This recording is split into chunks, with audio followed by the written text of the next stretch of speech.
My guys, what is up? Junior, JD. It looks like we have a three-headed monster now with Junior joining the podcast as a regular host with JD and I. June, how you feeling? JD, fill me in. What's going on with you guys? I'm doing well. It's great to be back. Happy to talk these sports with my guys, and looking forward to getting into it. Let's go. Yeah, same. Got a lot of high expectations again. With having Junior on this show, he's a very good source of all sports. So I'm excited for it. Bet. All right. Well, the first week of the NBA season is upon us. Every team has played as of tonight. So let's jump into some outlandish predictions. Let's throw our hat in the ring for calling our shots this early in the year, and we can circle back if they were right and forget it ever happened if they were wrong. JD, why don't you line up these categories for us? I know you want to run through some of these league awards and where people are going to finish, teams to watch and whatnot. Yeah, we got to start with the young buck. So my question is, who's the rookie of the year? Who you got, June? I think it's no surprise who I'm about to say for Rookie of the Year, y'all. And I got to go with Wemby. And after one game, I think the potential is still there for him to have a really strong season. He showed enough. Okay, one game. I'm not getting overhyped. I'm not doing it. But you can see that he's going to be able to make an impact on the game. And that's one thing I don't think is debatable right now. He's going to make an impact. And so I'm voting for Rookie of the Year for him.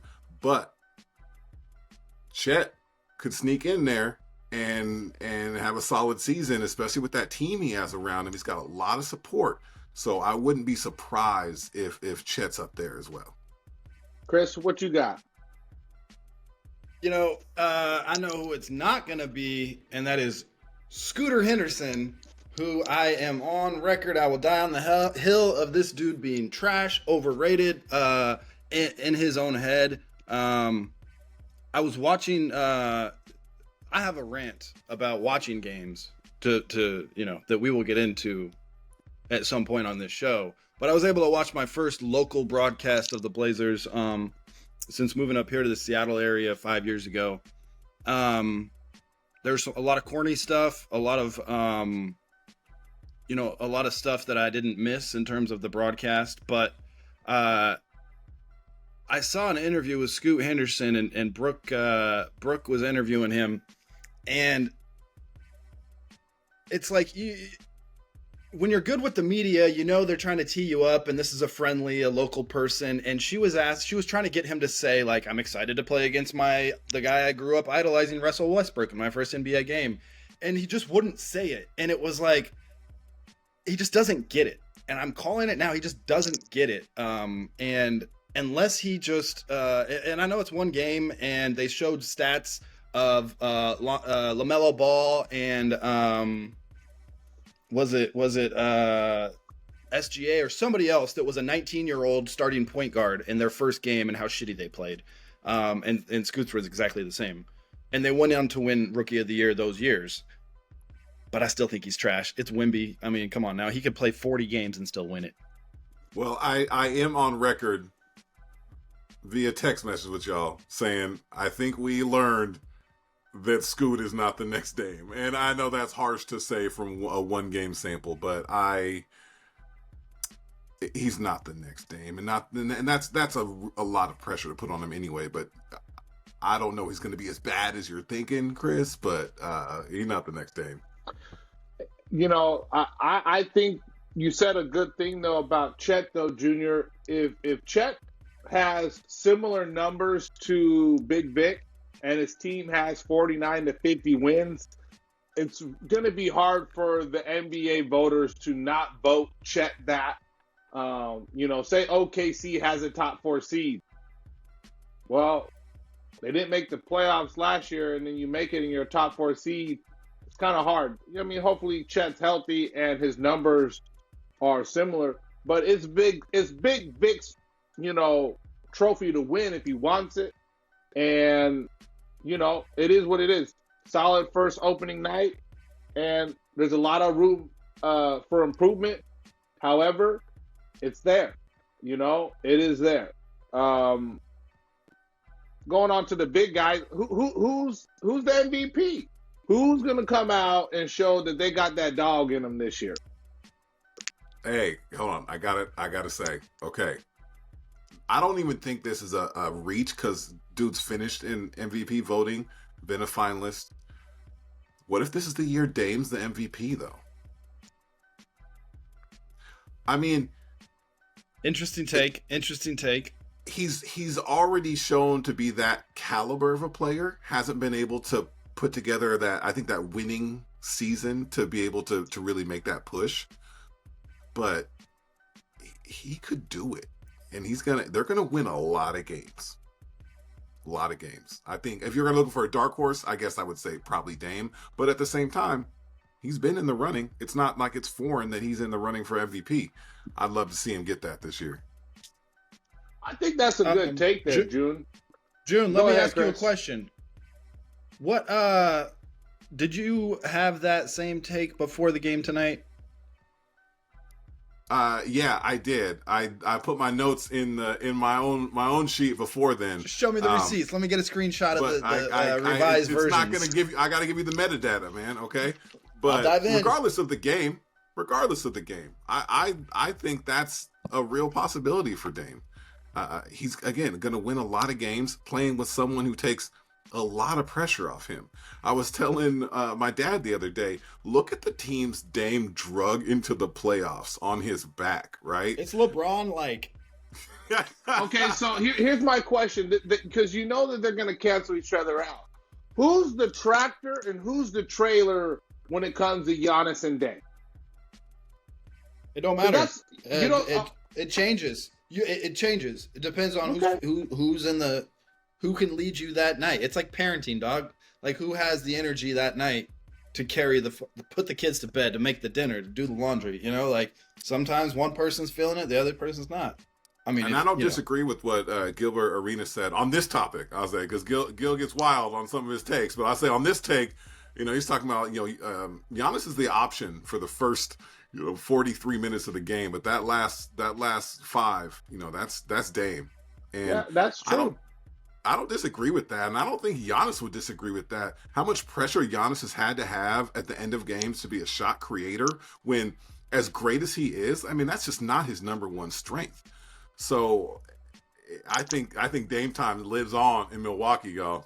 Yeah, and we saw it play out tonight, didn't we? Yeah, we did. I think that this year's MVP, I think it's up to Tatum. This is the year that Tatum has to go take it.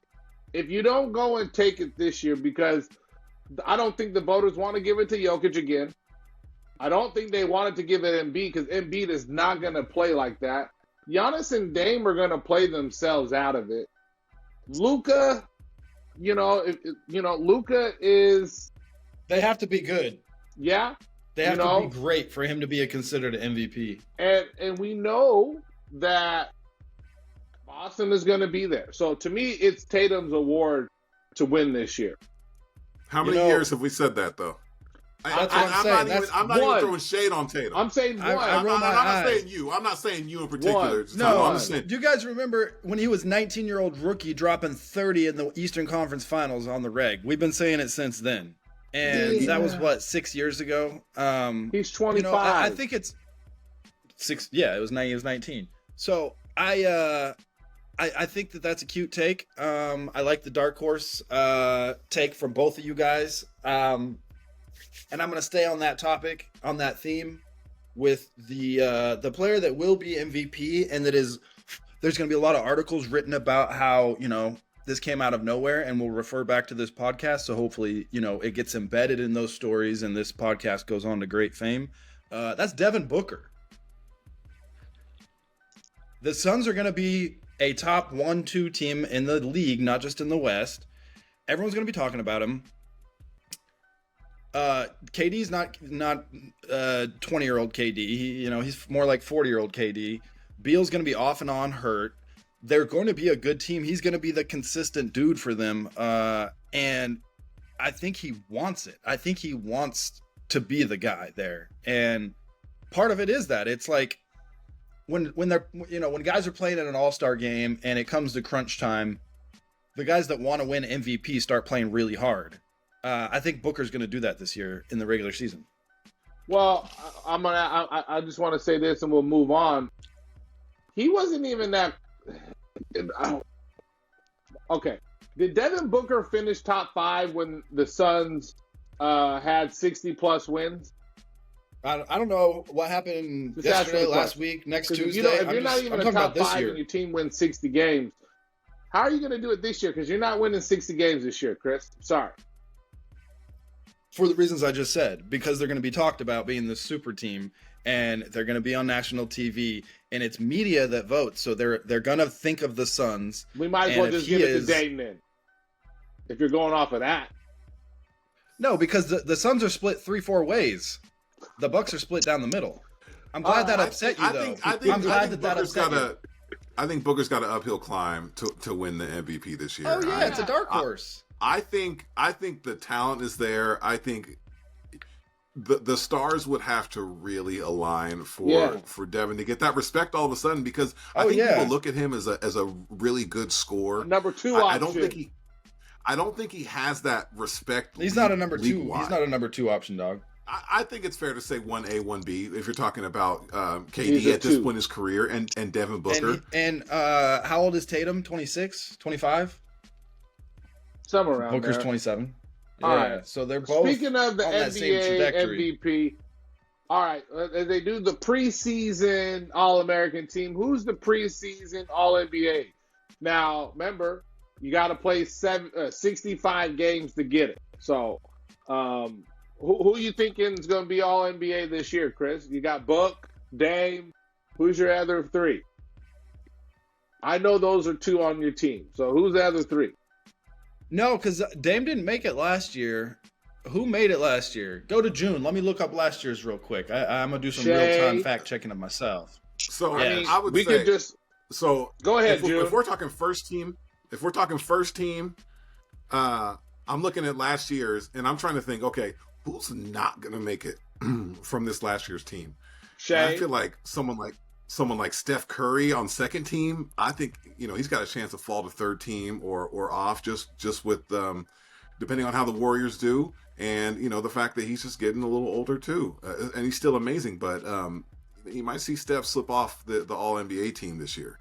But I think the fact that Shai got first team last year, I think is still wild. I keep wanting to disrespect his game for some reason, and then every time I watch him play the Spurs, he just looks like a superstar player, and I don't know how long it's going to take my eyes and brain to match that up. Like, oh yeah, this guy really is the truth. So I think Shai, I don't see any reason why he's not first team again. Especially if he builds off what he did last year. I'm excited to see what he can do. Question for you guys: do you think the Clippers regret trading him for Paul George? How can they not? Who was the GM? Is it still the same GM?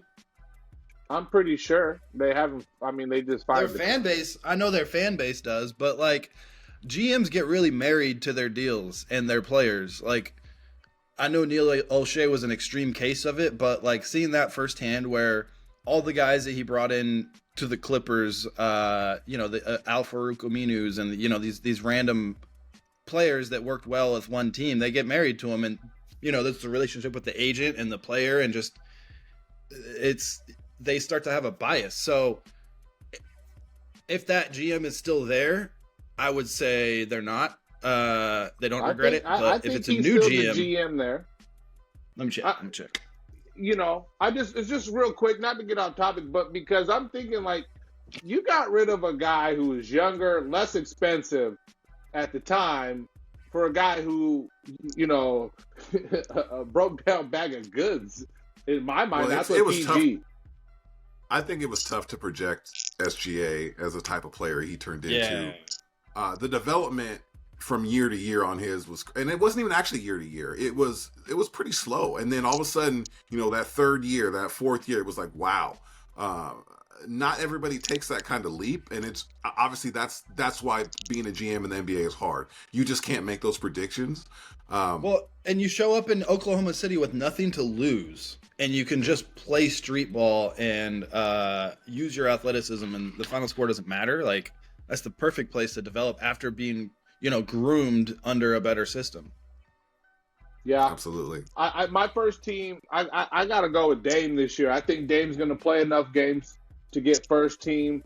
Luka, Giannis, Jokic, and I hope that he plays enough games that LeBron James can break the record and have those 20 All NBA, and break the record. So that's my first team.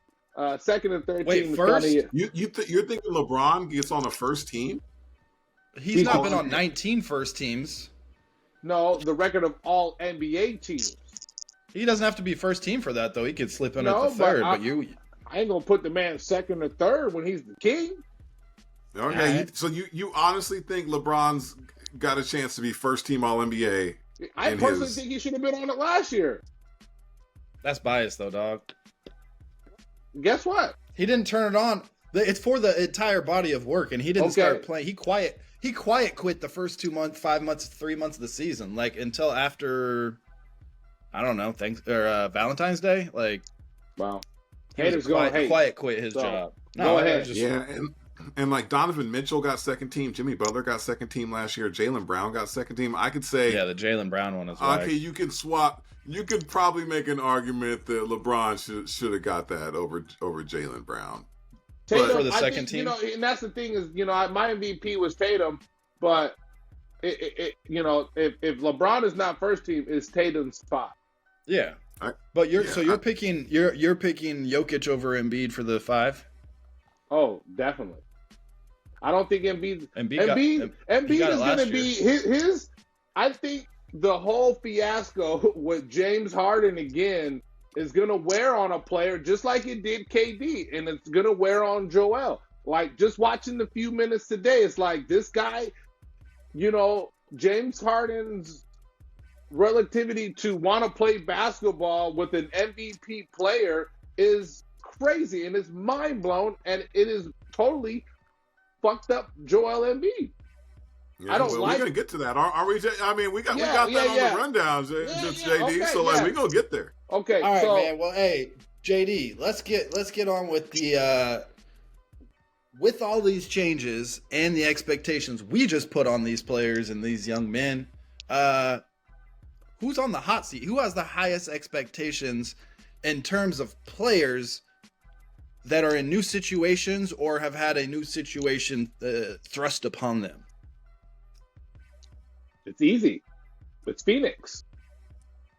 You just went and sold. You have 3 of the highest paid players in the sport on your team. The owner is like, all right, here, all the chips are in, luxury tax, whatever. You need to get rid of a former number 1 draft pick for nothing. Here, I'm going to do it, okay? I'm going to bring in player development. Miles Simon has been known to be one of the best player development. So I'm going to put in, I got a defensive coach here. What do you mean? This is because he's a Laker guy. He's known by who? By Laker fans? On my true statements? I'm just saying, I think it's easily Phoenix. No, because they came together last year and we got a small glimpse on what they could be if it wasn't for the ball boy not wiping up the damn floor in pregame. Okay, but who in Phoenix has the most pressure from a singular perspective? Well, and before you even get to that, I'll give you time to think about it. They've had expectations and let us down the last 4 years, so it's kind of like, I'm not even gonna get my hopes up. They're gonna fuck it up somehow. Somehow Chris Paul's gonna fuck it up, right? Like, even though he's not even there, like somehow from the grave, Chris Paul's gonna fuck it up for the Suns this year.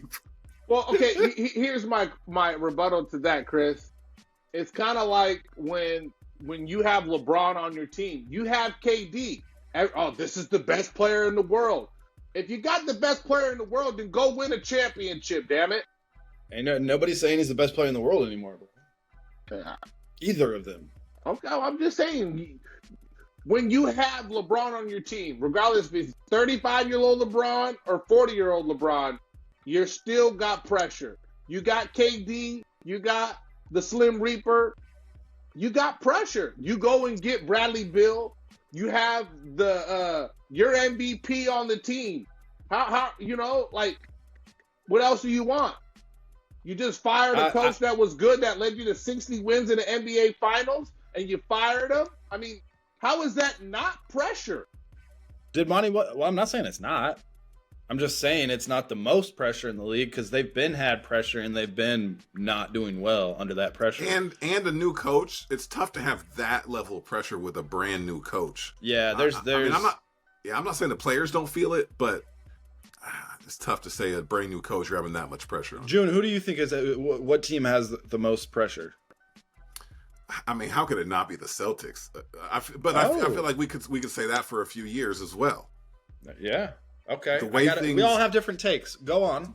The way things ended last year, I don't truly believe Missoula was actually on the hot seat, and I don't even know that I would say on the hot seat this year. It may be warm. It really depends on kind of how things shake out in the playoffs.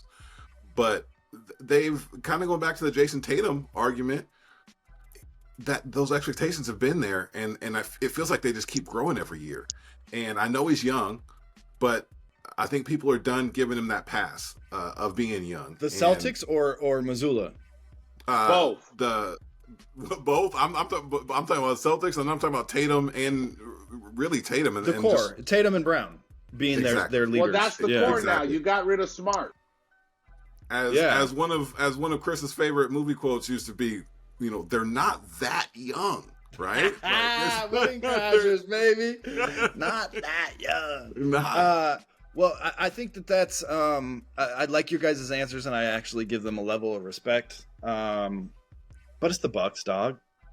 Like, Giannis was gonna leave, and then they bring in his favorite player, and he's arguably just as impactful as Giannis. Never played with a star. It's the Bucks. Like, they gotta win. Milwaukee and Phoenix are the same team, Chris. Both new coaches, both got stars, both have MVP, NBA champion players. I would say that they're okay. So those are teams, and we talked about players, but what about coaches? And I'm going to say that the coach is also the same team that I said, the Bucks, because Adrian Griffin, he already fucked it up with Terry Stotts. I almost for real. Like, what are you doing? Yeah, you got inside baseball on that, Chris? Because that was wild. I need to ask around. I haven't even asked around. I just kind of remember reading it last weekend, and it was in the news or whatever that Griffin was calling the coaches over, and Stotts was like, "Oh, just give me a minute," and he was talking and walking with Dame, and then Griffin kind of sunned him in front of everybody, and Stotts ain't cool with that, so. I think that hire was already kind of weird in the first place. Him going back there, and then now you add Dame. That's a whole other topic. It's like living let me hire my ex-wife or my ex-girlfriend as our nanny. You know what I'm saying? It's a little too close. Did Dame and Stotts not have a cool relationship? No. They were great. Okay. They were great. It was Griffin is always going to be looking over his shoulder, how much Terry has Dame's ear, no matter how long I'm his coach. He's going to listen to Terry over me. So I think it was just a dick measuring thing, and Terry's not about that though. He's just going to do his thing. He doesn't give a fuck. But my take is that Griffin felt intimidated or threatened by the relationship, and as you should. Let's saw be on the honest. bench.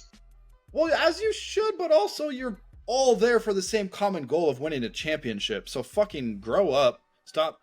If this is what happened, fucking grow up and don't let your ego and your pride get in the way of a chip.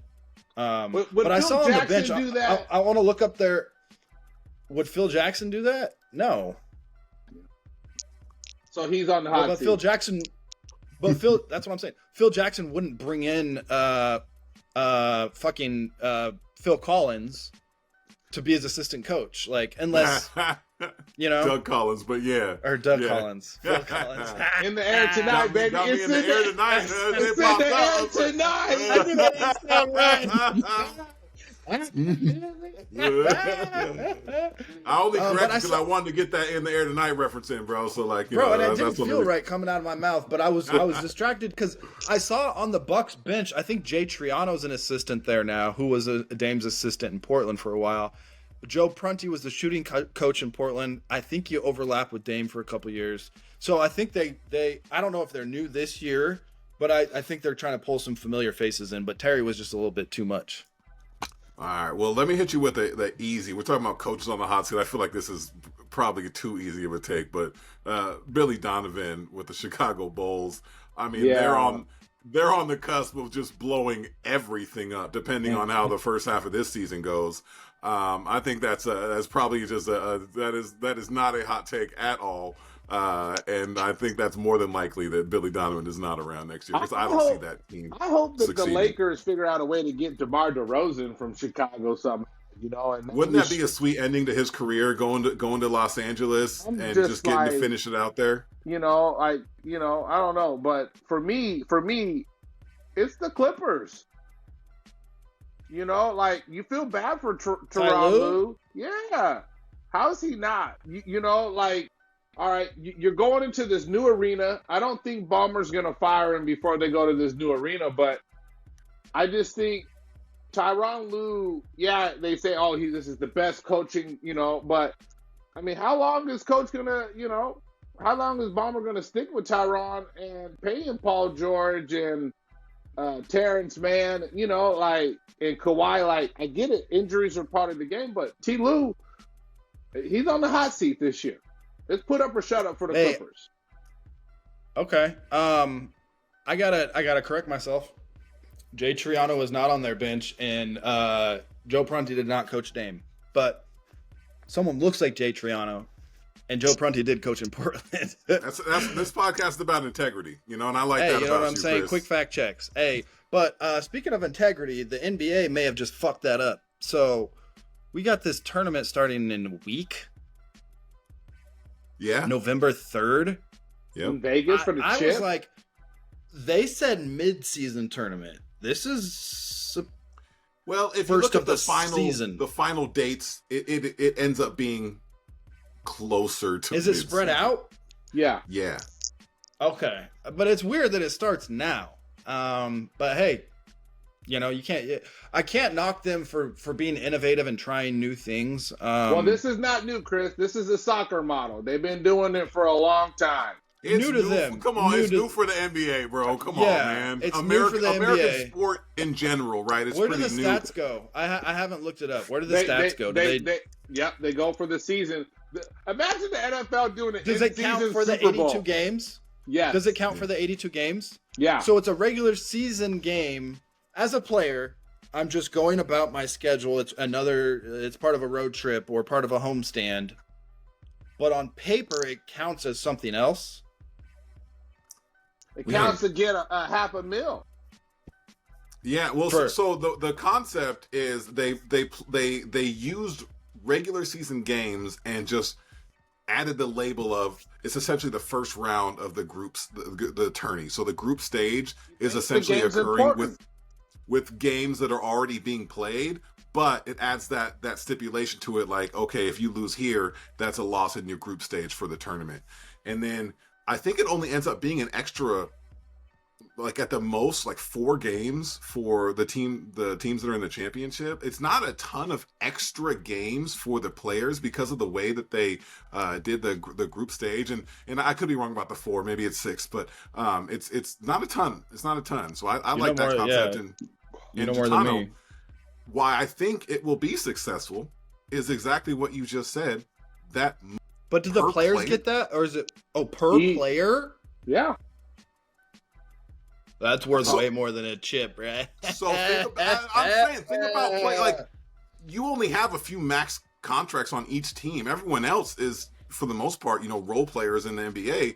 And especially think about those dudes that are like the 8th and 9th person. Like, think how hard they're gonna play in those games. I mean, I think it's a real it's nice to try something new, and I think it's got a chance to catch on because of the model set up. Having the finals be in Vegas, neutral court, you can sell that. And that's why And they got the sphere. and that's why I asked this question was, does the soccer model work? And my answer is yes, because, right, we're in America now are adapting to European culture. I gotta wear my Louis, my Gucci. I gotta, you know what I'm saying, wear my Prada. All these are European brands. Ain't nobody, Levi's, FUBU. You know what I'm saying? No, we want the best, and so soccer model is gonna work just like F1 coming to Vegas is gonna work, because we turn it up a notch. We put our own little spin to it. You feel me? Everybody wants to be in Miami. Pablo Banchero thinking, that's Patrick Mahomes. Like, that's what I'm saying. Like, we put a little spin to it. It's going to work now. And other leagues are going to copy what we do. Like, oh, we want our players to be invested in the FA Cup Shield, which is the English Premier. Well, what is this called? We got to come up with a name for it. As far as not the in-season tournament. No, this got to be like a banner. Yeah, it needs a more fresh name. I agree. That's not it. In-season tournament. No, we really need a name for it, so that way it has something to catch on to, and we can be like, oh, that's the semifinals to the whatever tournament in Vegas. Let's go see that, because one, it's just one game. This is not like, oh, we'll get you tomorrow. It's a 7-game series. No. So I like it. Yeah, and I think we can't understate the excitement that there is in the U.S. about soccer nowadays. It's not like 20 years ago where soccer was some niche sport. I mean, look at the MLS. Those games are sold out across the country in a lot of those stadiums.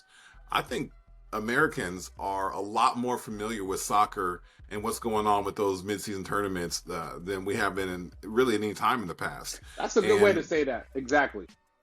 And you know what it is? Well, oh no, go. No, finish your thought. I was going to say, and it doesn't hurt that the U.S. men's team, well, the women's team, obviously, they had disappointing in the last World Cup, but they've been historically pretty good. But the men's team is actually competitive now against some of these other nations, but in the past we just weren't. And that's a big deal. I love watching me some United States soccer. I'm a big fan. World Cup is one of the greatest events, I think, sporting events ever. I hope we get to talk about that someday, y'all. Bro, should we get my boy Cody on here? He does social media for the men's and women's U.S. soccer teams. He travels. Quit bringing these people up and just put them on the show, bro. No, that's what I'm. But I wouldn't have a reason to, because it's Cody. Yeah, what do it's you Cody. mean? We talk sports. Hey, well, I mean, the World Cup isn't for a while, but if we want to just talk soccer and the excitement around the U.S. men's team, guy on, man, Cody Sherritt. That was my guy in Portland. I mean, we got to prepare for the Summer Olympics. The women's team. We could talk to him. So, do you guys remember when this was brought up on something when they're talking about Dame's character when he went to Milwaukee? But so there was when Luis Montero got traded to whoever for cash considerations, Cody was running the Blazers Twitter account, and you know how you make a graphic, welcome to the team, new player, whatever. Luis got traded for cash considerations, so he did a spoof and did a graphic on cash, and it's like, welcome to the team, cash. Dame took that personally and was like, how dare you disrespect this man who was, because he got traded for nothing. And Cody ended up getting fired for that. Fucking wild. Wow. And Doris Burke was talking about that on ESPN the other day, one of the preseason games of the Bucks. And it was, I texted Cody. I was like, Doc, they're talking about you on ESPN right now. That's a tough firing. I'd like to think that's a learning experience. But it is, yeah. That's how those things go sometimes, especially in the corporate world. So, we talked about watching the experience. Chris, you're up there in the Northwest. You mentioned this earlier in the show. How do we watch NBA games in out-of-market coverage? Can I ask you, Root Sports? I got a question. So, okay, a little background. when I worked for the Blazers, I worked in corporate PR before sports PR, before social media, or after sports PR. But one of the biggest projects that I had to work on was when we signed the deal with Comcast. And there was a period in time where right after the Sonics left, there were people in Seattle that wanted to watch Blazer games, and they could only do it on like trailblazers.tv, which at the time everyone's like, trailblazers.com isn't working. Like, no, .tv. And it was only like 10 games, KGW games. And so I know I have an intimate knowledge with marketing territories and how it's structured. So I know we're fucked. But I also know there's workarounds. I also know Reddit exists, and Stream East exists. But I didn't. This year I was like, you know what? I want to legally watch Blazer games up here. And so, and my son is really into it now, right? And so I was like, before him, I want to try and get this done. So when you get the league pass, it's blocked out here in Seattle, in the Seattle market. And everyone's like, oh, just use a VPN. Okay. Download the free VPN app. I'll say, they say if you say you're in the Netherlands or in Germany, you get every NBA game. No region is blocked out. So, I did that with the VPN. Go to do it. iPhone says on the NBA app, sorry, you can't watch Blazer games given your location.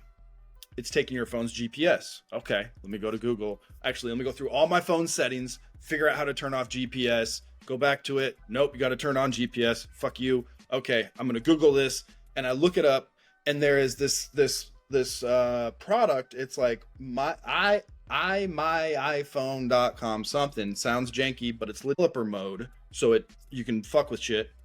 And I plugged it in. Basically, I was like, KJ, what team do we not want to watch this year?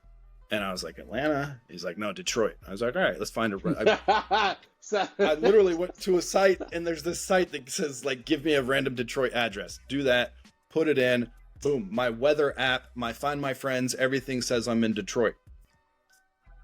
Go to the NBA app, sign on. Sorry, Blazer games are still restricted. What the fuck? Okay, let me log out of my account. Maybe when I signed in for my account 5 years ago, I put in my zip code or something that I can't change now. Started it fresh. Said I lived in wherever the fuck, Detroit. Still says they're blacked out. So, screwed that way. And I know I said legally, that's probably not legal. It's probably frowned upon, maybe not illegal. So now they keep running these ads for this Fubo TV up here, and so that's what we're doing. We're watching some Fubo Jeans TV over here. I don't know if Sean Combs is making money off of me watching Blazer games, but it's just the jankiest shit. I was wondering if that was legit. That you're saying that Fubo thing is legit? So I got a 1 day trial. 1 week trial. And I did it. No, I got a 1 day trial. And we use YouTube TV tough phones, TVs, iPad, everybody. Like Crystal watches the Today Show like it is like communion. And so one day I was like, everybody try it out. You have to try it today. Nobody tried it but me. And then I pulled the plug on YouTube TV. So now we're Fubo people, I guess. And it's on right now. That's wild, man. Yeah, so that's my journey, man. Thanks for hearing me out. I appreciate this opportunity to let it off my chest. I actually feel better. Yeah, that's cool. And there's layers to the VPN stuff too. And like I said, Apple products, I can't speak to them, y'all. Y'all know I can't speak to those Apple products. But what I hated with the NFL is just they didn't give you an option unless you want to install a dang satellite dish in your house. Like to me, that was wild. And I mean, I understand this year is the first year that you can actually buy the ticket on YouTube, on YouTube, TV. Right? And so, my dad was all over that. But they're here's the thing with that though. DirecTV still has the Sunday ticket. They have it for businesses now. Because think about how hard that would be for the NFL to be like, all right, all the bars and restaurant, you got to have the internet or YouTube. That's a little bit harder than you think. You know what I mean? Plus, they get a lot of money off those bar subscriptions. They are significantly they cost significantly more than a consumer subscription. So it's it's tough. I got Root Sports Plus, so I get to watch the Blazer games here, and that was an ass whooping last night that they took. Where do you get it from? Do you get it on YouTube TV or what do you use? DirecTV. I'm not a cord cutter. Can't do it. We got to get you on that. We got to get you on that T-Mobile home internet, my guy. $50 a month. Send it over. You know what I'm saying? Like you said, send it over. $50 a month. You know, this conversation may actually help some people get some out of market games, y'all. That's wild. Okay, here's a question. We out here supporting people about that. You know, for me as a person who lives in Portland, it really fucked me up when Comcast, you know. You had to have Comcast cable to watch Comcast Sportsnet. Yeah, and they took all the games. They took the games off of KGN or KGW. And I don't know about you guys, but man, I used to live for a Blazer Sonics, Laker game on KGW. Steve the Snapper Jones. Even just Mike and Mike. You know what I'm saying? Just like those two, like, they had the game. You know I got VHSs, dog. So I have them. We should. Hey, I need to put those on digital, and we can talk about them on the show. We've been meaning to do that, but you know, just in general, like Comcast really effed everything up, and they did. You know. But you know what's funny is like I hear this same story from fans like on radio when I'm listening to the sports radio. Like this thing is way more common than it should be at all. Local markets not being able to watch their teams, and I think that's why the Suns owner made such a big deal about it. I mean, people talked about the Suns owner making that change, like everybody's going to watch Suns games, and I think he fell a little short maybe of his goal, but still those games are like way more accessible than they used to be. But this Blazer problem has been going on since the 80s. Like, let's be real. Blazer Vision. Hey, Blazer Vision. Fuck Blazer Vision. No. So let's be real. The Blazers have dropped the ball for decades on getting local games to their consumers. Oh my gosh. So let's just be real. Like, that is a topic that we can go down the road, but let's be real. Like, I'm just thinking about it now. Like, the Blazers have been horrible about this for the last 40 years. When they had it's not even debatable. Those are just facts. It's not a debate. Those are facts. You can just look at the history. I meant to mention this earlier. So I was watching the game last night, and there was this, you know, the player intros. They name who the starters are. There was a incredibly corny moment that I had to post on my Twitter.com account, and so the starting lineup, according to this graphic on the Blazers broadcast, we are starting Scoot, Ant, Tissy, JG, and Dominaten. Like, I can't make this up. This is the shit that we're putting on our broadcast. What is this high school program in the Midwest? Like, everyone's like a nickname. I legitimately want to know the players of their names. We're having a lot of turnover, and we're doing this cute bullshit on the radio or on the TV broadcast. That's definition. Too cute. Too cute. And Rob Williams banged on somebody last night, and KJ was over in the kitchen, and I was like, oh! And he's like, rewind it. And I was like, no, they're going to show a replay. Well, I got a question for you guys. Waited 3 minutes. They didn't show a replay. I got a question. And the director of broadcast there. Yeah, we're all directors, Chris. He was my boss at the Blazers, but I'm still saying this shit. Sorry, Jeff. Well, all right, Chris, you're the director of the 23-24 NBA movie. I need your leading role. And what's the finish, man? We haven't got to our NBA predictions and whatever, but if you're writing the script, you know, you watch the commercial with the NFL and Donna Kelsey, and they're all sitting around that table. Well, you got three of your boys. We've been friends for 30 years. I need to know who's your Denzel? Who's your you know what I'm saying? Who's your leading role? My Denzel should not. I mean, it's not a question. My Denzel is LeBron. You know, he's the OG. He's the elder statesman. He always carries himself the right way. He is the model of success. But my Michael B. Jordan is Luka Doncic. Woo! That's a good one. He has the range of the international reach in terms of just the internet is worldwide. It is the World Wide Web, and I will never forget the impact that has on American sports than when Yao Ming was an all-star starter every fucking year he was alive, because it's everyone in China voted for him. So yeah, he got a lot of votes. Literally. A lot of votes. Yeah, and they got a lot of people over there. So I think Luka is the starring role. LeBron is more of the kind of the godfather, like I'll find a better analogy, but kind of the guy in the back that everyone looks up to, like before they make a move, like, are you good with this? Okay, cool, let's do it. You know, he signed off on it. He's the Jack Nicklaus. If we wanted to say best supporting actor, I'm gonna have to go with my guy Dame. You know, yeah, he's literally coming in as a supporting actor on that team. Will probably steal the show a little bit and get a little bit more headlines like really good supporting actors do. And then newcomer of the year, we're gonna have to go with the man with the sunglasses on behind Big June's head over there, Big Wimby. You know, Sean Bradley 2.0 with a jumper. And that's don't put them two in the same sentence, please. Please. And that's my cast right there, man. And the director is Adam Silver out there saying, "Don't call any more fouls on women." So what's the movie? But wait, Gitano, let me jump on something that Chris said though. You got Dame as your supporting actor. Mm-hmm. What if he's my leading man though? Oh, you've been on his Nuts All podcast. It's a theme. It's a theme. And Junior on Dame Nuts. I think this is the year he's got something. Is it because he's finally off the Blazers, bro? Well, let's be honest.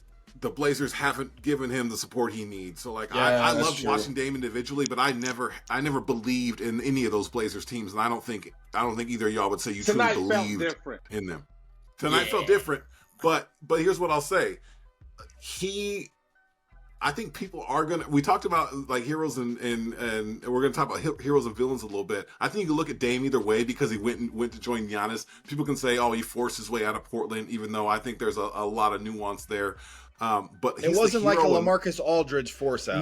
No, but he's the hero in my story because I think even NBA players are rooting for Dame. Yeah, I think people around the league, yeah. I think people around the league kind of see. And they know the respect that he has in the inner circle. I think Dame's got support. I think he's got the people behind him this season. He's got the support. You know what Shaq says? He's got that G4 classification, and he's on. And the song dropped tonight. Him and Shaq on the Shaq and Kobe Rick Ross remix. Like, you're right. That he got that G4 classification if he gets a chip.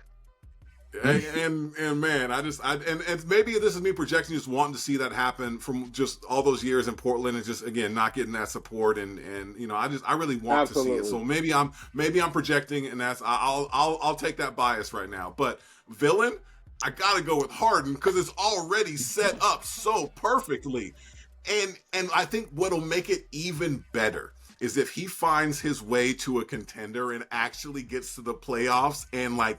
Imagine like he gets to the Eastern Conference and they're playing the Sixers in the playoffs. Can you just I mean that's a storyline. That's what he did last year. He showed up in the playoffs and was like, "Look, bitch, I'm still good." Hey, he's gonna put on that what's his name? That Joker and that smile. Why so serious? So I mean, I just want to see that for entertainment, right? Because I mean, the NBA is about that drama. It's the soap opera league that we all know that. And so you want to see Harden kind of play that villain role, and he's very good at it. He does it very easily. He cherishes that shit. You know, like I wrote down, and Chris, man, you hit and Junior hit kind of both everything that I want in my script. LeBron is the big homie that we go to for advice. All right, he's the Costa Nostra. Dame. I think Dame's the leading role. He's stepping into it now. He drops his album. He's getting into divorce. He's talking about chasing a Billy. Like, I mean, come on, you out here. You really you partners with Shaq. Everybody, Partners with everybody. That's what I'm saying. He really is. And you really out here making moves. Okay, you didn't go to South Beach. All right, you go catch me up in Wisconsin. You feel me? And Fuck it. Okay, I got the burner. I got the, we can fly real quick wherever I want. And James Harden is the villain, but I gotta go one better. I think Luka's the villain because he's the crybaby. I can see that. He's the cry. Until he drops a triple-double on your head. Oh, poor me. I got Kyrie. My coach doesn't know what he's doing. It's just a matter of time before he turns on Jason Kidd. Like, I mean, he's I'm not just wrong, being though. honest. Okay, Jason but Kidd that's why ain't- I'm writing the movie, because I see this happening. Just like it happened to Jason Kidd when he had Giannis, and he's like, years later, what did he say? He said, tell me if you guys remember this. I hope they find out the real things or something that, because I'm guessing. Giannis said that. Yeah, Giannis liked him. Management did it. You know what? Whenever you talk about Jason Kidd's coaching career, the only thing I think about that when he told homeboy on the Nets to bump into him to spill his drink to get a free timeout and got caught. I mean, come on. I mean, that's Woody Hayes shit. You know what I mean? That's some real classic stuff. But Luka is the villain in my movie, and who's gonna come save the day? It's gonna be Jokic in Denver going back to back, and all the coaches. And see, I've listened to a lot of people, but the one team that everybody's talking about is Denver. Is because they won the still chip, got dog. the three-headed or four-headed monster, if you want to go with Aaron or, Gordon, Jokic, Porter, and Murray. If those four stay healthy, that's a solid four when you have the playmaking skills. And they're going to get somebody off the waiver wire who's not going to want to go play with Jokic. A big man that doesn't even want the ball. They I won feel that, the but I chip. think- Yeah. They won it, and that matchup with Milwaukee, I think the NBA necessarily doesn't like that with the two small markets, but I think you have the As superstar fans, power to we kind would of like that. We would like I that as think the NBA superstar fans. power outweighs the smaller markets. Why we Marcus didn't don't- like the Miami matchup is because we knew that they didn't have a big man. Yeah. Markets don't matter as much as they used to. It's because everything's online. It's social. It's digital. It's international. All right. Yeah, and it's NBA just- is a stars-driven league anyway. It Period, always has period. been, right? So Always if the, will if the be. stars, One thing we didn't talk about in your script is one player that has been talked about a lot but hasn't done much. Zion Williamson. Woo! I see more about him and his Instagram antics than his on the court antics. So what's going on? If you had to finish the sentence, Zion plays blank, what would you fill in? Makes a deep playoff run. Done. Ooh. That's it. Keep it 4 words or less. Ain't nothing else to be said. They got a team. They got a great coach. They make a deep playoff run. They win a series. They take the next series to 7. That's a deep playoff well, how run. do you not caveat that with just if healthy? Yeah. I was waiting for how are we going to factor that in. I like Because the Zion. question- We were talking before the show. I question love was- Zion. I love the raw power of his game. I Zion think plays. it's fun to watch. That was the question he asked me was Zion plays, and I say New Orleans makes a deep playoff run. Healthy, if he plays. Because the question wasn't if he's healthy. The question was Zion plays. Okay, I'm going to fill in the blank then. We're playing Mad Libs. Zion plays himself. He's going to play himself. He already has with all his shit on Instagram and people, Yeah. dragging He's him not- and his personality. So I think he's going to try to overcompensate on the court by being like, yeah, I'm the fucking man, hurt himself again, and yeah, his team will be in the playoffs, but he's gonna sit there in a sweatsuit on the sidelines. He's got some growing up to do. I think it's clear to see he's got some maturity issues. He's a very young man. Look, don't look at me when I was Zion's age. I probably wasn't making the greatest decisions either. With millions in your pocket, you know. But he's got to, if he wants to really be that franchise guy, he's got to mature a little bit more. I think that's fair to say. Next one, I don't even Chris. think he could be a. I don't even think he could be a franchise guy. Like, that's CJ Brandon Ingram's team. Anyway, I would. Okay, the next up on the fill the blank, Anthony Davis plays blank. Laker fan, you're last. Spurs fan, you're first. AD plays most of the games, and they get to the playoffs, but don't do much. It's tough. It's tough, and I just. It's one of those things like, you know, in school when the teacher tells you like, oh, you have so much potential, and they hate on you so much because you're not reaching that potential. It's a guilt trip. It's like a compliment guilt trip. They know you got it in you, but like you're just not applying yourself. And I'm not saying AD doesn't apply himself, but for whatever reason, the potential that we all think he has or that he had at one point, he ain't gonna get there.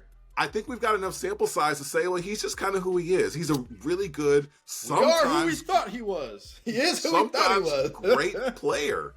Sometimes he great doesn't have consistency, and that's the body of work he's put out there for 10 years or whatever. Laker fan, fill in the blank.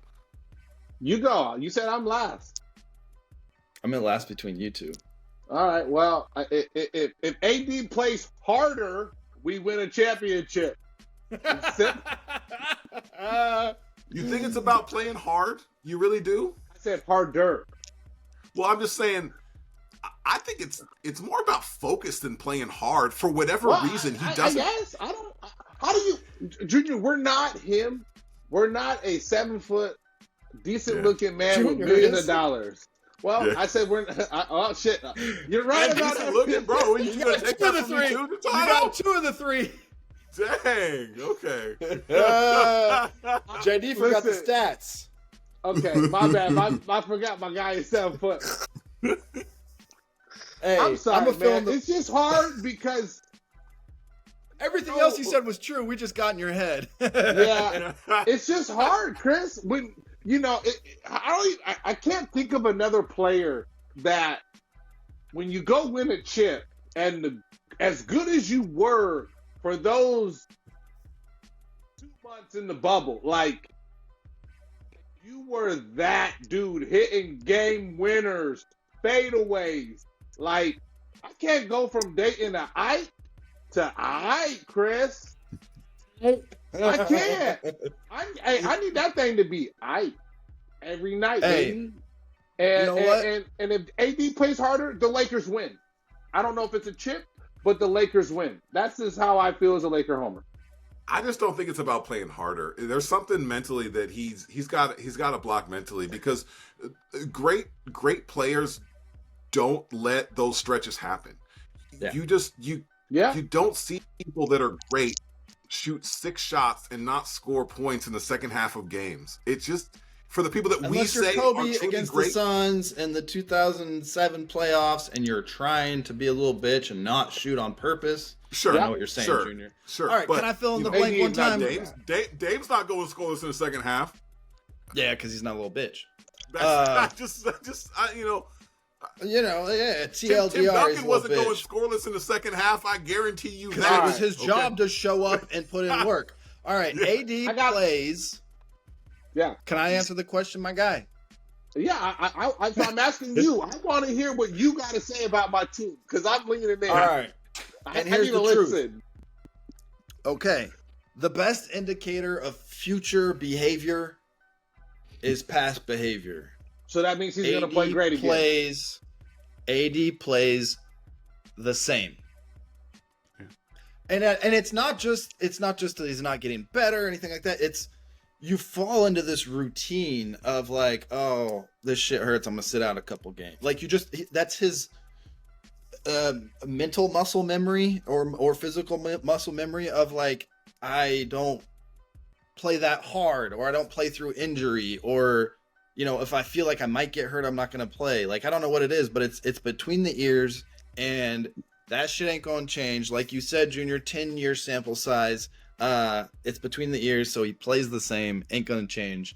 You know, you can't teach an old dog new tricks. End of story. I want to go rapid fire, though, on some hot topics. Can we do that one time? All right, give me this one. I'm going to go back to you. I got one for you. Give me your top 4 real quick. Top 4 East teams. Top 4 East teams? Yes, we're going to go East. Let me look at my notes. Because I don't want to I'm going to go Milwaukee, number 1. Yep. Okay. Milwaukee and Boston are in there for everybody. Milwaukee, Boston. I mean, that's not even that's not even a question. Miami is going to actually play a little bit better in the regular season this year, and they're going to get up to the 4 seed. I think there's a chance for them to do that. I think the Knicks get the 3 seed this year. I just want 4. I got your 4. Junior, what's your 4 then? I just gave you 4. You said about 5 or 6 teams. Yeah, he added a couple there. You said Milwaukee, Boston, Miami. And Miami, and you then said Cleveland, New York. and then New York. Well, if I said Cleveland, it was an error on my part. I don't think you said. Hey, we're recording this shit. I just been bringing it up. I'm just kidding. Run the tape. I got Boston, and no particular. Okay, I got in order. I got Milwaukee. I got Boston. I have Philadelphia, and then I have Miami. Miami's not predicted to do so well, but I think the top it's fucking 4, Miami, dude. Yeah, and I left Philly out because there's unknowns there. I don't know. Yeah. Who knows what's going on with Philly? They're going to get pieces back, I think, from for James Harden, whatever they do with him, that are immediate help for Joel Embiid because they want him to stay there. I think it's going to be a 1A, 1B with Milwaukee and Boston, as who wants to have Game 7 at home, because I think they both have talked about it, wanting that home court. The 3 seed, I think it's Cleveland just on default because Philly doesn't know what they're doing. Miami doesn't play in the regular season. And New York, I don't know how Thibodeau is still a coach. I really don't. It's really tough watching. I think it's tougher watching his hairline and the amount of hairs that we can count on the top of that man's head.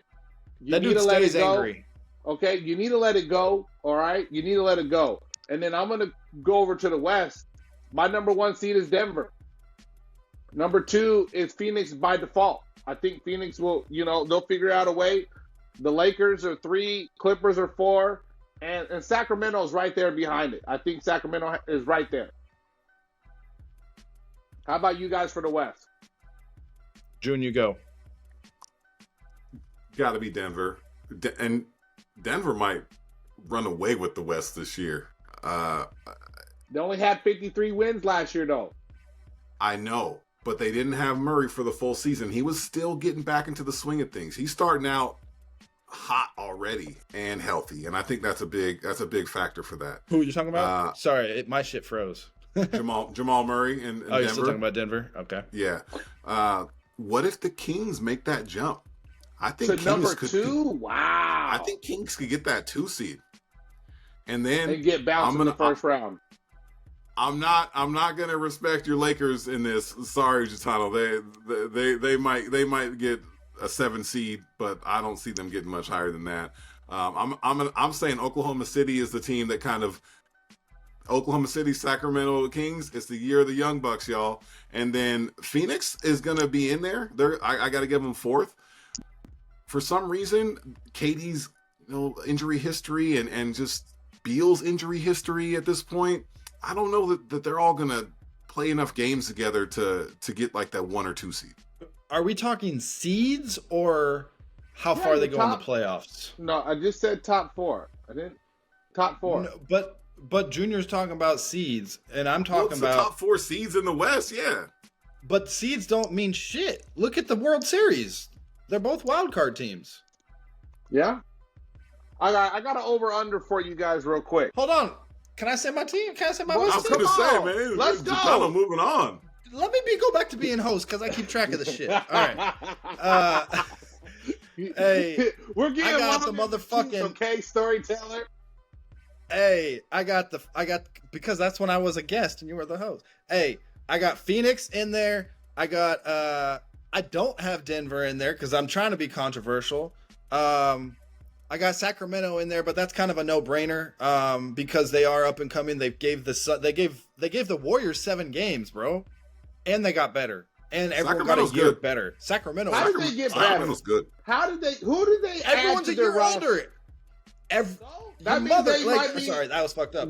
But like, hey, No. it doesn't matter who they added to No. the roster. It's that they're all a year older. It's all a year older. It's developmental. I think Like, De'Aaron he's- takes that next step. De'Aaron, I kind of left him off the All NBA talk, but I think he's the guy. And that's not even He my might- hot take. Yeah. My hot take is the team from the City of Angels that doesn't wear the purple and gold. I got the Clippers in the top 4. I got Clippers because I think whether or not they That's the have hottest it Kawhi and Paul George playing or Westbrook, I think that they have built a culture with dudes like Norman Powell and Mason Plumlee even, and Zubac and Mann, and these guys that really play hard. It's okay.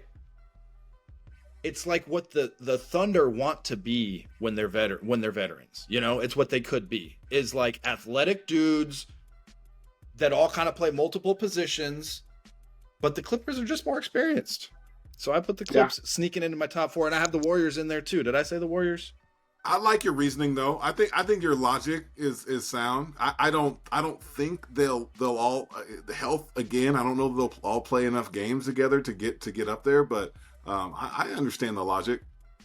But yeah, I don't like Denver, and I even if they get in, even if I have to knowingly take a loss on one of my 4 teams, I will pick Denver not to be in the top 4 because they're whack. I can't see that happening, Chris. But God bless you. I can't see. I'm sorry. I cannot see how Denver is not a top 4 team. You whatever you're hitting and smoking, keep it to yourself. Because I don't like Denver either. I don't like watching them. I've never liked the Nuggets for whatever watching. reason. I don't just like them either, never but liked come them. on. It's like when we Not had to a watch top the 4 Spurs, seed? bro. Yeah. But part of at it, least Spurs had Manu. At least Spurs had Tony Parker. I mean, that's like saying at least the Nuggets have Jamal Murray and Michael Porter, but don't put them in the same category as Tony and Manu. Come on, man. maybe disrespect. not. A disrespect. That's major disrespect, bro. But you know what it does? Picking teams like the Warriors and Lakers or Clippers and Sac, it's like it's not because I really think, like if I were betting money on it, that I would really think they would. It's because then I can root for them and root against Denver all year because, it's like fantasy, you pick who you root for and against. Yeah. I hope the Warriors show up this year. I just don't have a lot of confidence. Yeah, they need a big. I don't like they that need Chris a couple Paul of deal. bigs. I don't like that Chris Paul deal at all. Yeah. Jordan Poole is way better than Chris Paul. Well, all right. I got a question for you then, real quick, because you want to talk about Sacramento. Yeah. Does De'Aaron Fox make the jump, Chris? Can Sacramento light the beam? How far does Sac go? I think the lighting the beam thing is the corniest shit. It's as corny as calling your starting lineup by nicknames in a broadcast graphic. But I do think that they are a good team. I think Harrison Barnes reminded people the other night, like, yo, I'm still here. I think he dropped like 22 and a half or something. Thank you for the Fubu. When I signed up for Fubu, I got League Pass for half off. So I got to watch the Kings the other night. But I think that they can, if they don't, like, they could have gone deeper in the playoffs, but they played the Warriors, who are, it was just like, talk about teams who you're aspiring to be. The Kings were a poor man's younger version of the Warriors. Just didn't have the experience when Steph Curry sunned them in the game 7 with the 50 burger. But I think they could make a Western Conference Finals run like the Blazers did in 2019. Like randomly just have the right matchups and cut through the noise, but they're not going to contend for a title. No, I don't think they're ready for that. I think they can get to the Western Conference Finals. They could, but if the they still matchups have align. they still have they're still. It's tough to call them young because they're actually not really that young. They're not that young. But I'm already on record on this podcast today as saying I think De'Aaron's going to take that step, so I got to stick to it. I think he does lead him to a Western Conference. Define that step, because we could all say that. What are some he was benchmarks? third team All NBA. I think he at least gets second team this year, but he's going to have to beat out like SGA for first team again. I don't know. SGA got lucky, man. He ain't that good. All right, real quick. I got my start bench cut. All right, I got my start bench cut. Junior, this is something I like to hit Chris with because the topic can be ever going. So my question is, Junior, to you, because you're new, you want the East or West for a start bench cut? West. All right, you want the West. Now, do you want to do guards or forwards? Give me the forwards. All right, so start bench cut. KD, LeBron, Kawhi. Oh, that's get Kawhi's ass out of here, man. I'm sorry. How long we need it? One game or the whole season? And that's not even coming from. I have no hate. I have no hate in my heart as a Spurs fan. Or two. He got you a chip or two. I have no hate in my heart for Kawhi Leonard as a former Spurs fan. At their position, all-time greats. He won a chip for the Spurs as a puppy. Yeah, I got mad respect for Kawhi. I don't have any hate at all. I think he does what he needs to do. We bench him or we cut him. Who's on the bench then? Who's on the bench, Junior? For me personally, KD's on my bench. And that's some bias. I like LeBron. You hear that, Chris? You hear that, Chris? I got somebody on my side. Yeah, I'm more of a fan of LeBron's game than KD's. I think KD is a great scorer.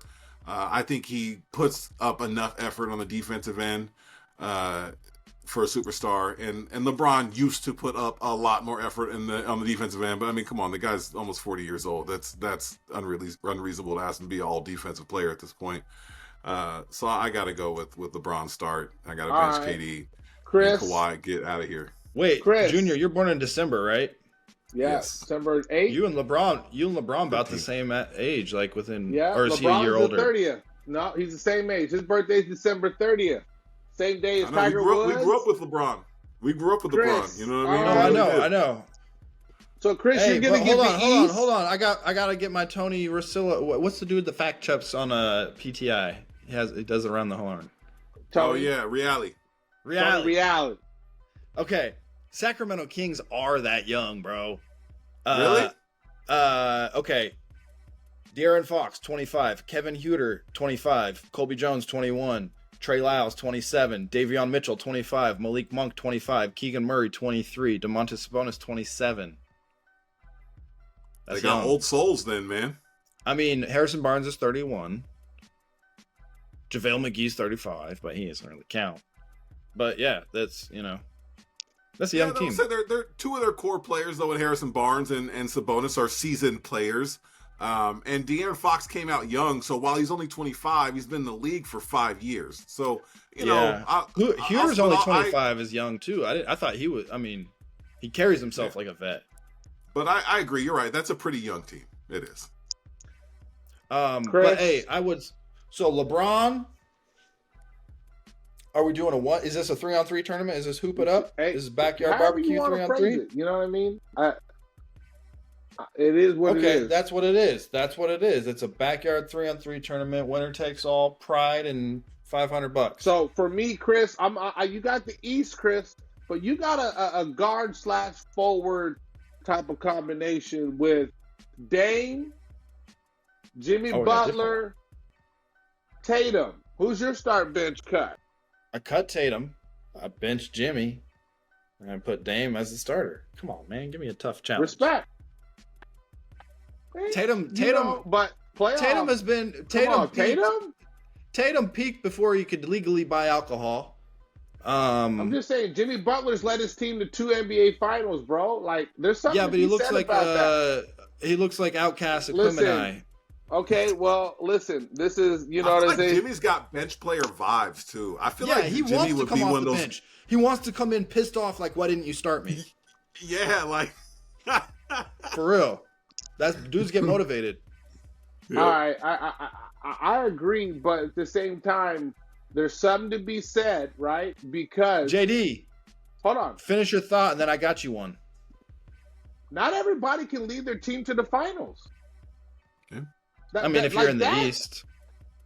You're going through Giannis and Embiid. You're going through two of the best players. Like you're going through Jason Tatum. Like you're going through a juggernaut of a team in the Boston Celtics. Like I think, like you underestimate being able to get to that upper echelon and go to the championship and actually have a chance. Because the minus a starter, minus their shooting guard. Or I guess okay, starters minutes hero, but you know. Well, I'm just saying in general, that actually like probably worked in their favor. whatever it may be, but at the same time, we can look at a lot of players. It took Chris Paul forever. So is Chris Paul that good? Is Dame even really that good?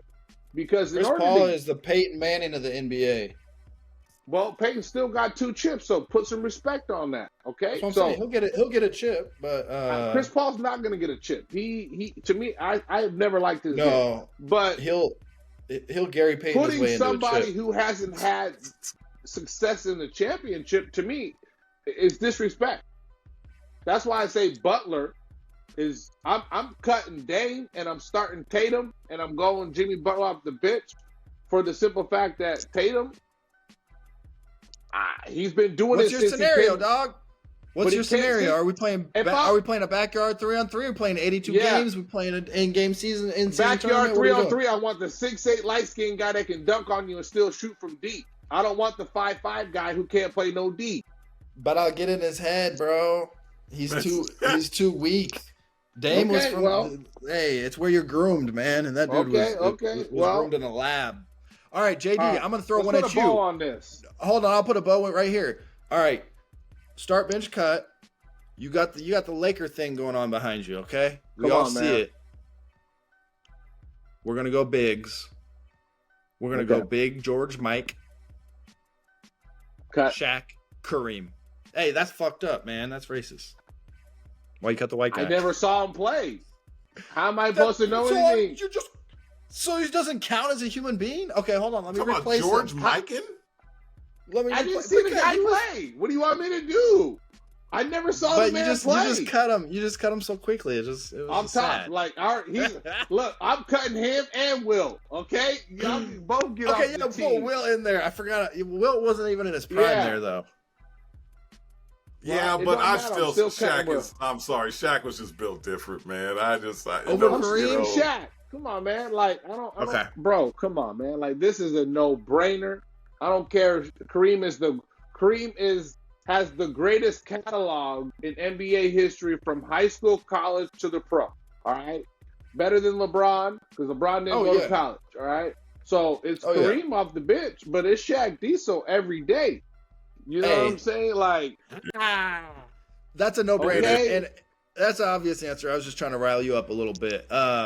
But JD, let's close this thing out, man. We can talk hoops all night, but you have some over-unders for us on we got some teams that could be controversial. We need to get our NBA Finals prediction.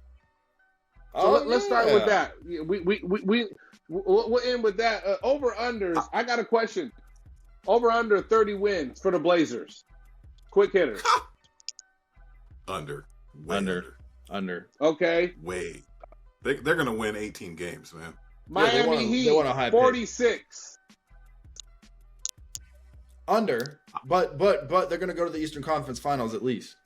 I say over. I picked them to go, what, was my 3 seed or something like that? So I have they're to not go. a regular season That's team. why. But I had that number on here because, I knew somebody might like Junior might have them. Phoenix Suns. 50. Over. Oh, if they don't win 50, that's a colossal disappointment for them. But over. And last but not least, let's go with the 76ers. Do they hit 50 as well? Under. I don't have faith in that team. They're going to get, like I said, they're going to get pieces for James Harden that help Joel this year, but it's going to be a gradual effect. Brooklyn last year. but it might take a while to gel. I just don't have faith in that team. It'll be more like what the Lakers used to be in the early 2000s, where they would pick up these random veterans who had just gotten cut and bought out, and then they put them on that team. So it's not going to help them in the regular season, but they're gonna get the regular season will be the preseason for the playoffs. So let's see. That's Are you what I talking think. about Mitch Richmond, Glenn Rice, Horace Grant? Are you talking about those guys? That type of thing. That team. Isaiah Ryder. That team was interesting. I'll just say that squad was interesting. Smoosh Parker. Yeah. So we got to end the show on this. We're gonna write it on the board. Come June, who's in the NBA Finals? Big June. I feel like I kind of already gave this away, but I'm looking for a Nuggets Bucks matchup, and maybe that's again me projecting because that's what I want to see. But I think that's a good matchup. I want to see Giannis against Jokic. I do, and then Dame. I want to see Dame take it over and win that first ship. That's must see TV. Chris, you want me to go? Yeah, I'm still All right. contemplating. I got two things. I gotta put this. What America wants is Boston and the Lakers. All right. I don't want to hear it, Chris. That's what America wants. Okay. That's what America wants. Okay. That is what they call like that. a true Laker fan. That's TV gold right there, baby. Boston, BLA. Yeah. Okay. But what's gonna happen is you're gonna get Milwaukee, Denver. And you're going to get Milwaukee losing. And Denver's going to, we've been here before, we're going to sun you because we got the big joker in the back. That's me. Okay.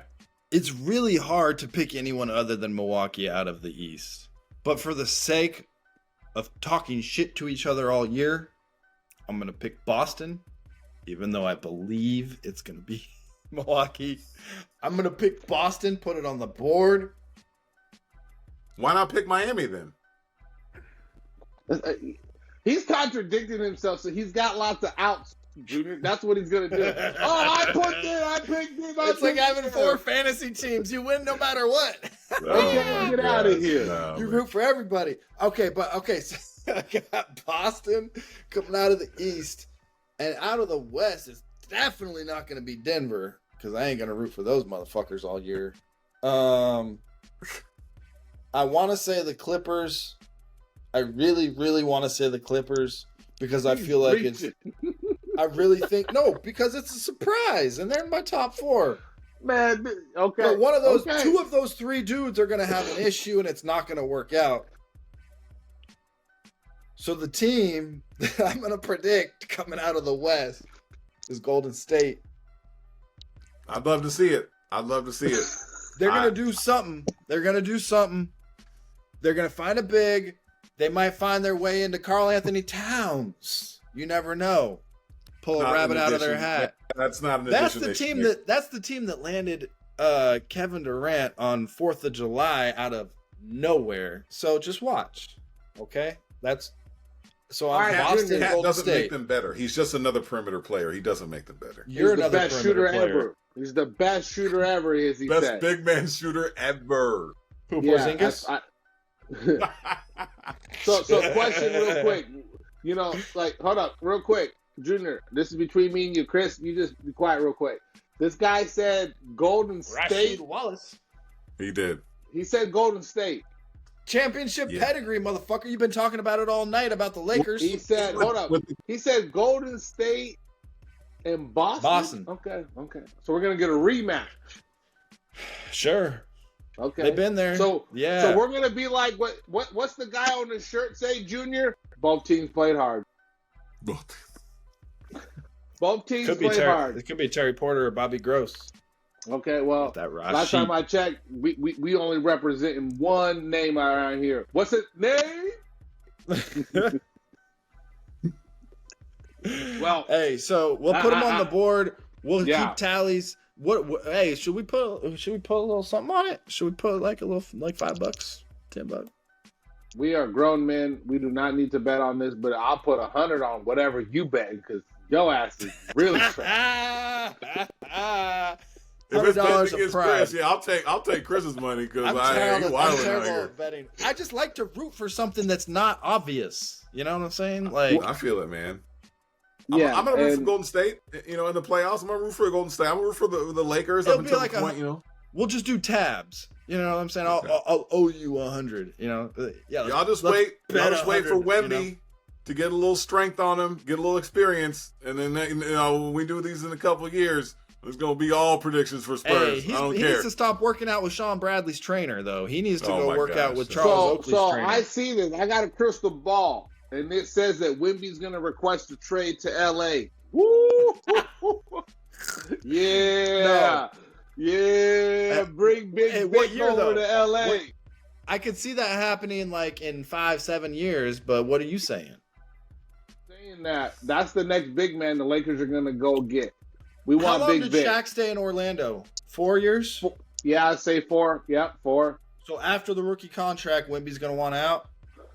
I mean, they're going to offer him the extension. He's going to be eligible for the $400 million max, which is going to be happening by the time Wemby gets there. But I believe that. Come on. Kawhi is the exception to the rule, and I get that. But there's a reason why we call it the Spurs family, okay? We hope. Hopefully he don't have we- Uncle Dennis in his locker room. Hey, bro, he's French, though. He doesn't get the family thing, you know? He does, because Tony Parker has the connection already. No, I don't think And so, like bro. Tony Parker was one of his, like, I don't want to say like mentors, but he definitely helped him in his basketball career a little bit in France and gave him some exposure. So I like how we're ending the he's- show talking about Big Vic because we started with him. he's real tight. He's real tight with Tony, and that connection is there. And Big Vic is not a big city guy.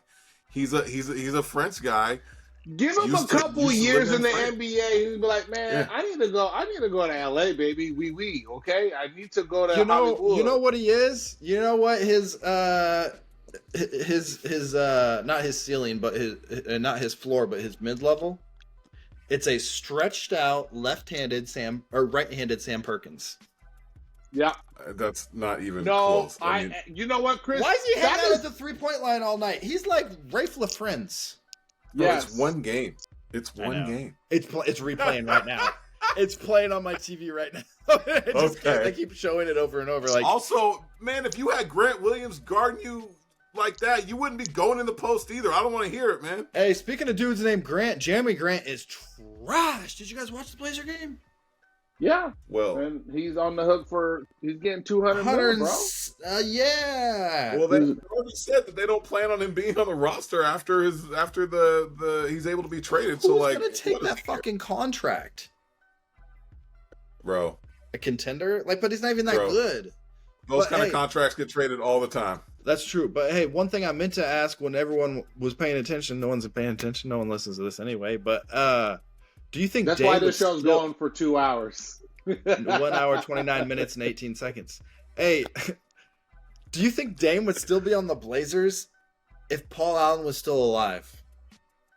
Yes. That's some real speculation right there, man. But I gotta say yes Paul because Allen Same. ain't gonna do no Trump shit. He's gonna go He'd get be the like, Joe, players. get the fuck out of here. Dame's staying. Bring Giannis here. I think Paul would have been much more open to opening up that wallet and getting Dame some real support before he left. Yeah. And his sister fucked it up, I mean, and she we won't can sell say to, that to when he Uncle was Phil. alive, he didn't sell. But hold up, real quick, Craig. You were there. We had a chance to trade CJ, but who was the player that the Blazers were going to get if they traded CJ? I've never heard or seen that. But Paul Allen was alive when that was a rumor, correct? What year was it? The year after they played Memphis, or the second year after they played Golden State. So earlier we were talking about how GMs get attached to players. Paul would get attached to players too. But I'm not just because he saying drafted that them, but because they were nice to him. only And a Dame and caveat CJ were always about nice to him. Whatever. They were making playoff runs when Paul Allen was alive. I'll just say Exactly. You know, but And he cared they about still the team. kept It was players. his. It's like, if you buy a pet, right? you love that pet more than anyone else that lives with you. Yeah. And if you're not around to take care of that pet, they're like, yeah, we'll keep it alive, but I ain't gonna go take it on walks. I'm not gonna buy this extra accessory, just the bare minimum. And I feel like that's what Jody Allen has done to the Blazers, is just the bare minimum. Whereas Paul would have done, it's the passion, you know. There's no passion. Passion is it makes you make irrational decisions and spend money where you shouldn't, and that's what he had with his sports teams. If I had to say, I have to sum up Jody Allen's ownership in one word, it would be indifferent. She's just kind of indifferent about what goes on and what happens. Couldn't give a fuck. Yeah. But Chris, have you read any more or known it? Like, I mean, Paul's been dead for what, 4 years now? 5? 2018. No, Right, so it was the after that June. It was when we moved up here. We were in Washington when he died, so it was 19 or 20. Yeah. So my question is the team's going to get sold in the next 6 years? It has to. I mean, it has to have been sold. Like, I don't know why Jody doesn't. I don't know. All I know is Uncle Phil was part of a group trying to buy them, and it didn't happen. And if but the same thing with the Seahawks, they got to get sold too. Is that right? so, but it's been 5 years. He died on October 15th, 2018. 18? Yeah, I'm been looking 5 at. years. What you're look looking up the Paul Allen estate when all these teams have to be sold. Like, this is the part that really sucks for this community here, is because we all know the carpet could get pulled underneath at any moment, and we just got rid of the best player in the history of the franchise. Yeah. NFL, the Seahawks going to be fine. NFL is different.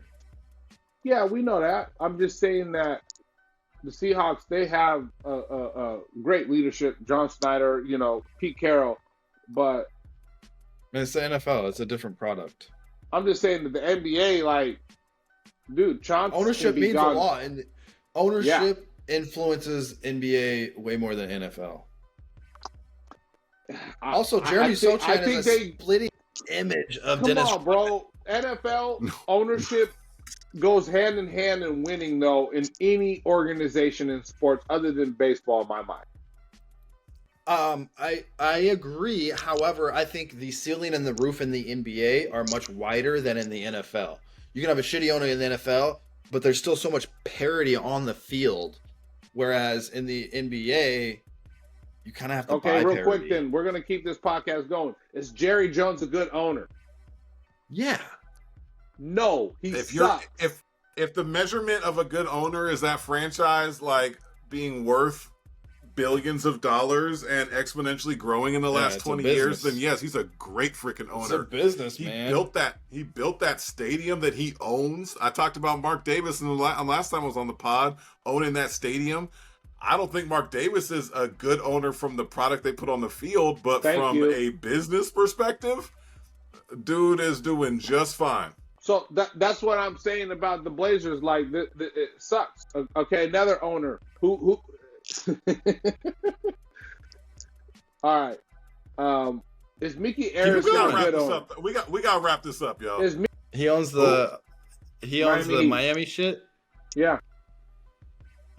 Yeah, because he lets fucking Riley whatever he wants. He had the keys to Pat Riley 20 years ago or whatever, and he doesn't do anything. But guess what? It's all about who. He does everything because he trusted his whatever the fuck Pat Riley's title is. That is doing something. But that's what I'm saying in the NFL, NBA. But owners that want to be hands-on when they don't know what they're doing, like, you have to be self-aware. And so to be able to be self-aware enough to hand the keys to a genius means you're doing a lot. Because anyone else would fuck it up and be like, I want to get in there. Ownership does matter at every level. That's why I say that. Yeah, it matters. I'm not going to disagree. And we talked about Mark Davis too, where that's what he tried to do. He tried to recognize that he doesn't know the football side of things. So, like, I'm going to hire these people that I think I can trust. But they suck too. Turns out, these dudes in. You live and you learn, though. I don't know shit about the Raiders situation, but I guarantee that dude is going to take it into consideration. You learn more from your failures than your successes. He's going to be like, okay, I still don't know what I'm doing, and bring in what about better the people Ford family to trust. or who hasn't done anything since the 50s. So I just think that ownership is important on every 100%. level, on hiring, all that. And it don't matter if it's the NBA. I get it. What you're saying is it's a different beast, but these franchises have been owned by the same family, and they've been horrible for generations, though, Chris. The I NBA agree. is different. The NBA, you have to. It is a marathon, whereas the NFL season is more of a sprint. You know what I'm saying? Like, just look Yeah, at this. but like I said, these teams have been owned by these teams for generations, and they never have gotten good. Detroit has been bad forever. The Cleveland Browns have been owned by the Detroit same hasn't been organization. bad forever. Yes. They've been bad of recent memory, but not forever, bro. They've been playoff teams. The Detroit Pistons or you talking- Lions? Lions. I'm talking about NFL. The Ford family has owned the Detroit Lions forever. And I'm saying that ownership matters in every sport, top or bottom. Yeah, well, the Lions were the laughing stock in the NFL for like the better part of 20 years. So like, I mean, So were the Bengals. No, I mean, so no. But look at the Bengals don't- now. Yeah, no. But all right, y'all, for real, we got to wrap this up. We can cut the NFL stuff out. Fuck it. I don't care. Yeah, we can cut all that out, man. That's why we got a good editor, Jim. Yeah, well, Yeah, that's none what of he this does for a shows up. living, is what I just learned. He does all of it. Hey, the Lions made the playoffs 2011, 2014, 2016. Yeah, didn't win a playoff game though. They had a 10-year drought. Bro, they have been one of the worst franchises in sports. I'm just saying there's for more so parity long. in the It's NFL. stupid. You only They have to haven't perform made it for to an 16 NFC weeks. championship game since the 1950s. But that doesn't define success. Come on. I'm just saying. Like, the laughing stock of the league means you're a losing team every single year. But if you're competitive, anyway, fuck it. Hey, let's sign it off. keep JD, sign us keep off. this. Hey guys, we're gonna run this back sooner than you think because we got more NBA talk. We got F1 talk, soccer talk. Hold up real quick. We got to give a shout out to Mike James. You know, my Euro Minute, Portland, Oregon. He just hit 4,000 points in Euro basketball competition. He's on track to be the all-time leading scorer in European basketball. It's from right here, the Rose City. So, Junior, thank you for joining us. Chris, like always, man, it's a treat when players meet, and it's always a treat. My guys, hey, good talking to you as always, and let's chat again soon because there's gonna be more stuff to talk about. Yep, we'll get it in. My guys, See y'all soon. Peace.